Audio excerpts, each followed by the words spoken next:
what it says in the Bible. Bring it on. We've seen devastation in Christchurch in New Zealand. This magnitude is one that's literally beyond imagining what happened just today in Japan.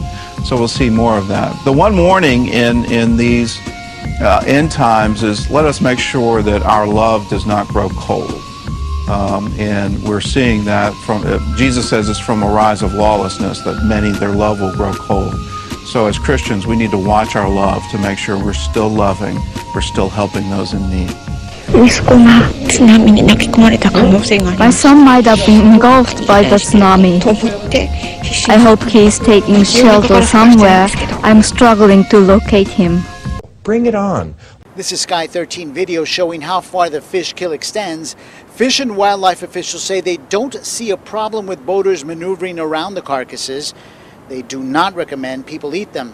The kill has created a feeding frenzy, hundreds of vultures, seagulls, and other birds, which is creating another smelly problem for homeowners. They dig into that and they leave their stuff behind too. It's interesting because it seems very timely. I mean, it's very concerned about where America is right now and what you see as a problem in America. Well, you know, I have 6 kids, Anderson, and I am very concerned about their future in our country. And I look at it and I think, man, if America is a ship, it looks a lot like it's sinking. Financially, morally, spiritually, it's frightening. And it seems that everyone, religiously, in business and in politics, is playing the blame game, and I want answers. She came around a small patch of trees and onto the sand for her usual walk along the beach, and that's when Dorothy Hobson came upon it, a huge swath of dead fish. I was shocked, and I was thinking, what's going on? Is this a natural thing, because I'm only here 7 years, or is there something seriously wrong? Hobson then grabbed some camera equipment and started taking stills and video. She captured reams of dead fish rolling on shore and piling up, just yards from her home on Kent Island, Maryland, along the Chesapeake Bay. Wildlife officials say roughly 2 million of one particular species died very suddenly. Officials say water temperatures in the bay were measured at their coldest levels in 25 years. But this came at about the same time that thousands of birds died suddenly in Arkansas and Louisiana. Satan's name is death. Hebrews chapter 2, verse 14.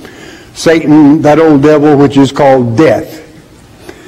Therefore rejoice, ye heavens, and ye that dwell in them. Woe to the inhabitants of the earth and of the sea, for the devil is come down unto you, having great wrath, because he knoweth that he hath but a short time. How could anyone not know who the Antichrist is? Who's coming down? Just told you. Used all of his names so that you couldn't make a mistake.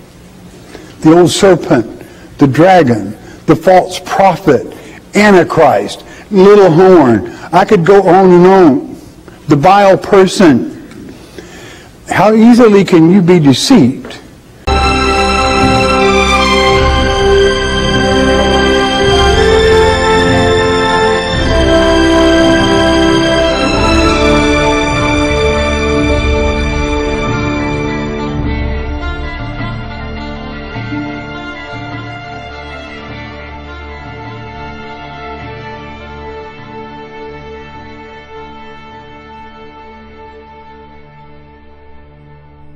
The world is against us. The devil is against us. Our own flesh at times rises up and is adverse to us. The thing of overcoming is now. It's in this present state. It's in this present struggle. To follow on to know the Lord. To press in. To strive. Strive to enter in the narrow gate. Whatever it takes. Whatever it costs. Whatever I have to give up. Whatever has to be burned out of me. Whatever has to be chastened out of me. I want to be like Christ. George Orwell wrote 1984 about Big Brother. We didn't think it was possible, but it is possible now. What is found in the book of Revelation is possible. You couldn't buy or sell without the mark of the beast. And so it's so easy. It's so easy now with the type of computer power we have to track a whole population. Everything they do, whatever they buy, you can't buy or sell without the mark of the beast. The book of Revelation is coming alive, ladies and gentlemen, in our very day and age. So what do you do about it? Well, First of all, you'd better pray, and secondly, you'd better be wise, because these things are coming. So what's going to happen? What's going to happen? The world will experience judgments, terrible judgments, devastating wars, famines, plagues, and those judgments are represented in prophecy by these guys. How many have heard of the 4 horsemen of the apocalypse? And I looked, and behold, a white horse, and he who sat on it had a bow, and a crown was given to him, and he went out conquering and to conquer. Revelation 6:2. Now, who is this first horseman?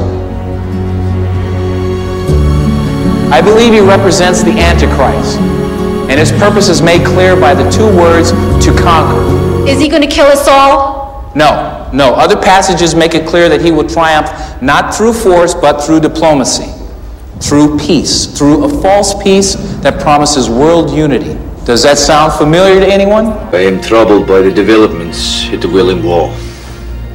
Divided religions mean a divided world.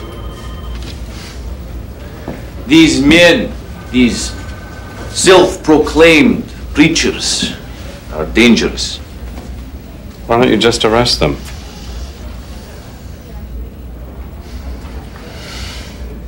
I don't want to put them in jail. This is not a dictatorship. I simply don't want to see anyone else getting hurt. It is written in the Greek in Revelation 13 that he can snap his fingers and lightning come down from heaven. Whoa! That would impress a lot of people. That might even impress you. Okay. But except for one thing, you know he's the fake, and you know that he is supernatural, and God is going to allow that. And you don't have to be afraid of it. His bolts could strike right on you, and just as Shadrach, Meshach, and Abednego were protected in the fiery furnace, you're protected. You have power over him. Why? You're one of God's elect. So let no man deceive you as to who the Antichrist is. There will be many false teachers in these end times that will try to deceive people. But the deception itself can be your ruin if you worship that false one. Instead, worship the Lord Jesus Christ. Let the blood of the true Lamb, and be able to count from 1 to 7 and keep things in chronological order. You'll never have anything to worry about. It's our duty to give them faith. How, Nikolai? By creating spiritual unity, of course. A one world religion, tolerance, harmony, and peace.